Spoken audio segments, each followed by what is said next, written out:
哟，吃饭 ，Go。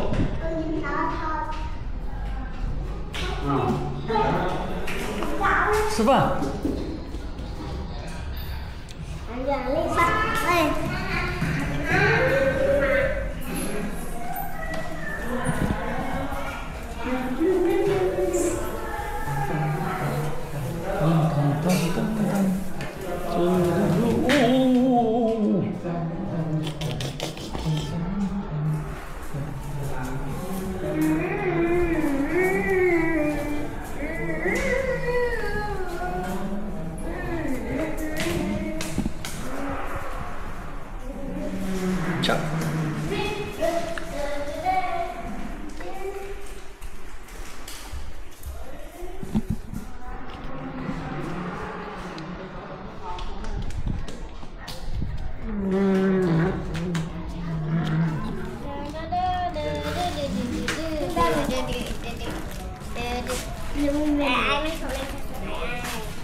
捡得来，那个该不会是臭鱼吧？啊，那是臭鱼吗？对。哦，那，我吃，我喝汤就好了。那是臭鱼，那是臭鱼耶。医生叫他去接儿子回来了。谁？对啊。哦，感谢神啊！那如果这样子就好了。那要洗礼可能要下一次了。看一下。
bây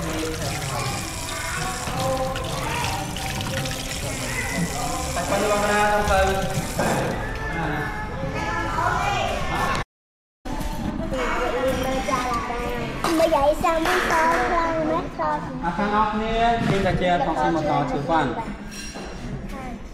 nông niệm tây sâu ở than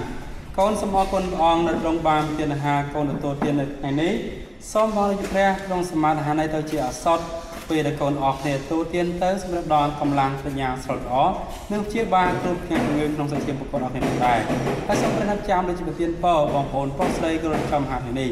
ไว้ลบยากับสมบัติคนตรงสมทวายสัปดาห์ระยะอเมนอเมน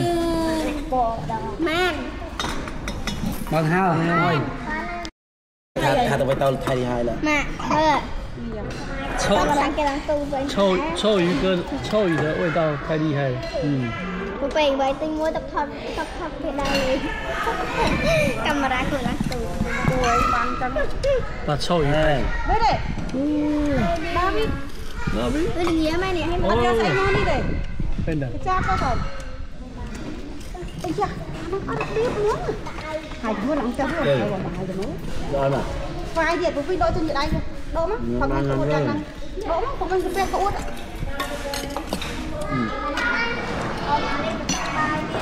cho các bạn ta đang bên nhau ăn từ hôm nay nè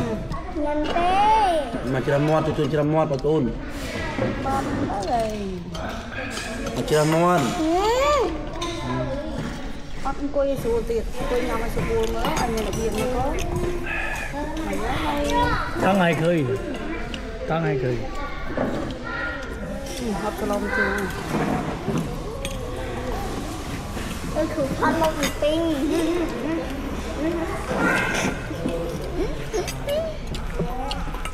công phu hay bên này có đem hot hơn chanh rồi cái chanh năm nó xoay wow không bên nào nó ai con phơi mà té nó thật phơi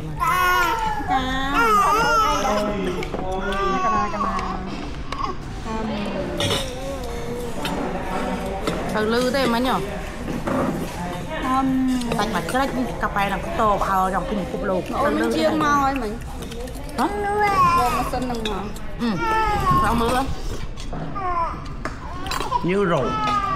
cần phi rầu đi canh con mưa con em cho thâu với cả ơi không làm cái nhầm chơi ạ ập lên đó phải cầu sân rồi vài bàn năm chứ cổ rô mà sơn nhiều rồi đi canh mưa tài thịt cay ở đây anh ha chặt mũi mà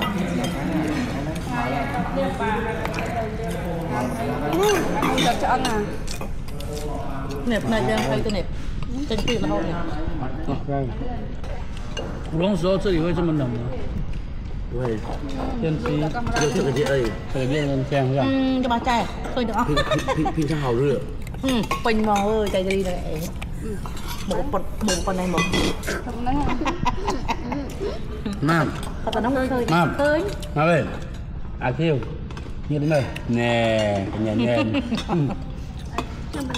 đúng tôi ngâm bái con là nè mua được nasi si sôm số chọn ngon đọc là không sâu gì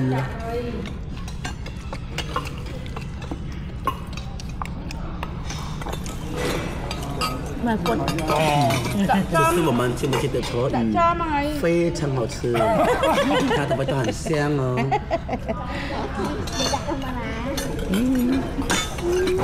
từ ngày nào thầy từ một tháng màu ngày nào khóc màu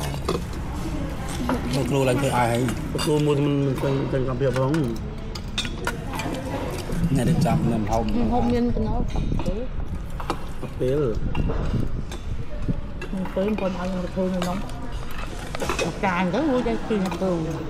cả cái kìa ở đó là kiểu ở đây không